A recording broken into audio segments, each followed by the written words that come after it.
I added a rod holder to my pontoon boat, and for the last few days I've been camping, fishing, and crabbing at the Pacific coast. The weather was really nice.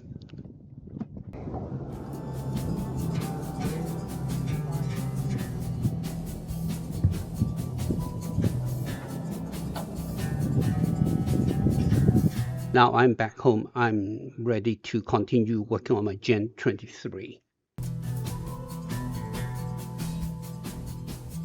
There are many full lines I have to make, but then these lines are much easier to make than the vertical ones. It usually takes a little bit more than an hour to finish all these lines. I placed the Coroplast on top of the cardboard paper when I did all these lines.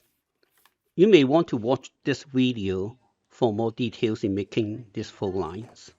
Once making all the full lines, I have to make a few cuts and prepare for the next step. Compared with my other design, this bolt is relatively easy to fold. I place a lashing in the middle to pull the sides up, and then I attempt to fold the bow.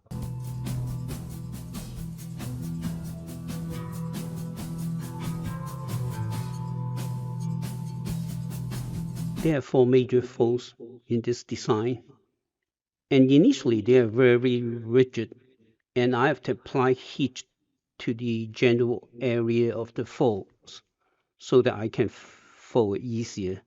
But watch out not to apply too much heat and melt the Coroplast.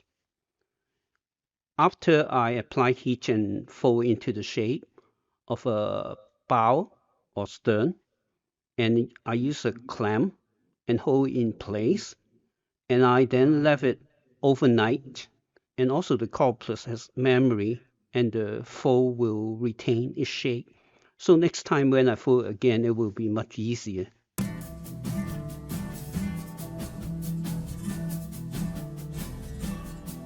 On the boat plan, you see the black triangles. Those are the areas which I would like you to fold the Coroplast backward. The edge of the Coroplast is very sharp and may cut your hand. Folding it backward creates a very smooth edge.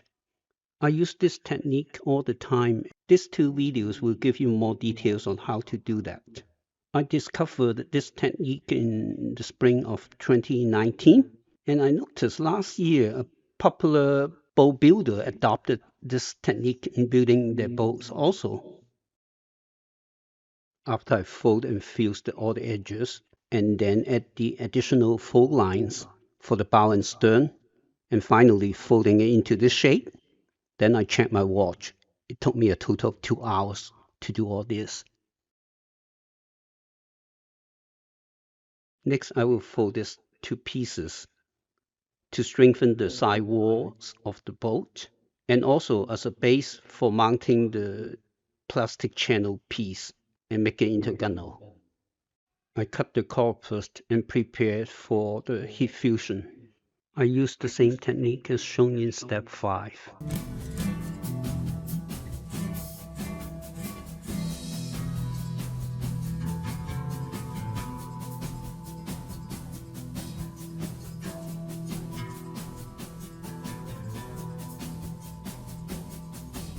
When all is done, is how it looked like.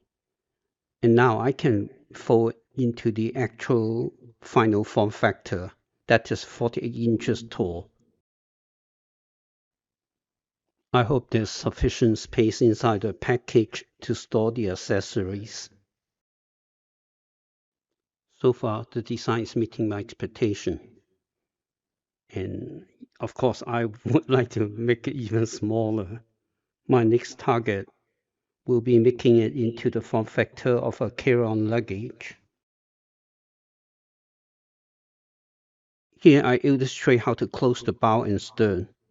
I plan to add a total of 3 plastic buckles at the bow and also at the stern.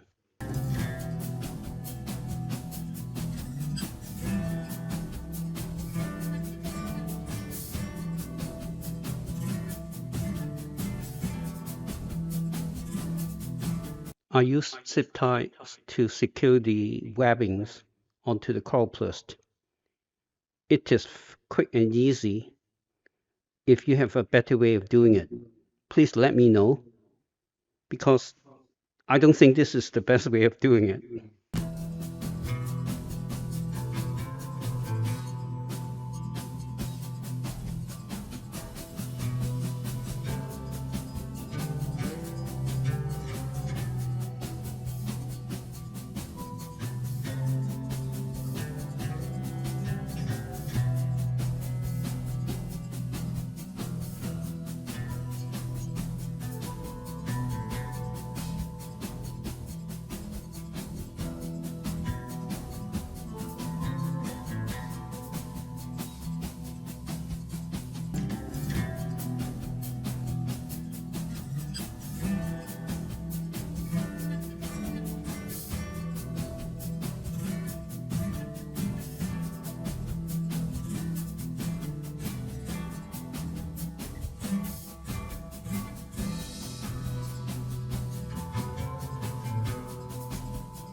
Thanks for watching. If you like my video, please give me a thumbs up and also subscribe to my channel. I have many other videos on my channel. Hope you find them interesting too. Thanks and see you again. Bye bye.